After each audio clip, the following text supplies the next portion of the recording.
বর্ধমানে লাঠি উঁচিয়ে কাউন্সিলরকে তাড়া বাহিনীর।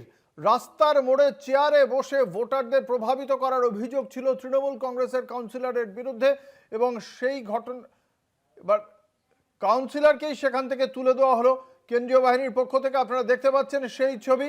কাউন্সিলর রাস্তার মাঝখানে বসেছিলেন এবং তিনি ভোটারদের প্রভাবিত করছিলেন বলে অভিযোগ। এবার কাউন্সিলরকেই সেখান থেকে তুলে দেওয়া হলো কেন্দ্রীয় বাহিনীর পক্ষ থেকে। আমাদের সঙ্গে রয়েছেন আমাদের প্রতিনিধি চন্দন সেনগুপ্ত। বর্ধমানের কোথাকার ঘটনা এটা? দেখো অঙ্কু, যে ঘটনাটা ঘটেছে এটা হচ্ছে বর্ধমানে 21 নম্বর ওয়ার্ডের ঘটনা।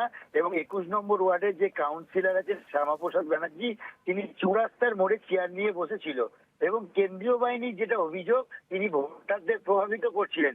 সেই কারণে রাজ্য পুলিশ এবং কেন্দ্রীয় বাহিনী যায় এবং সেখান থেকে তাকে তুলে দেয়। শুধু তুলে দিয়ে নয়, তুমি ছবিতে দেখতে পাবে চেয়ারগুলোকেও ফেলে দেওয়া হচ্ছে। স্বাভাবিকভাবে এই কাউন্সিলরের উপর এরকম বিদ্রুপজনক আচরণ কিন্তু একটা ছাপ ফেলেছে এই নির্বাচনে, এমনটাই মনে করছে রাজনৈতিক মহল। ওই কাউন্সিলরের কি বক্তব্য? তিনি রাস্তার মাঝখানে কেন বসেছিলেন? কাউন্সিলরের বক্তব্য হচ্ছে আজকে ছুটির দিন, ভোট মানে গণতন্ত্রের একটা মহা উৎসব।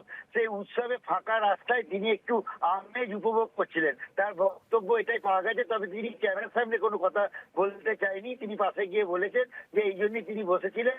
এবং এই ঘটনা শোনার পর যারা কেন্দ্রীয় বাহিনী ছিল তারা কিন্তু তাকে ছেড়ে দেয় এবং বলেন আপনি বাড়িতে গিয়ে বসুন, আরো ভালো লাগবে। অঙ্কুর, ধন্যবাদ। আমাদের সঙ্গে ছিলেন আমাদের প্রতিনিধি চন্দন সেনগুপ্ত।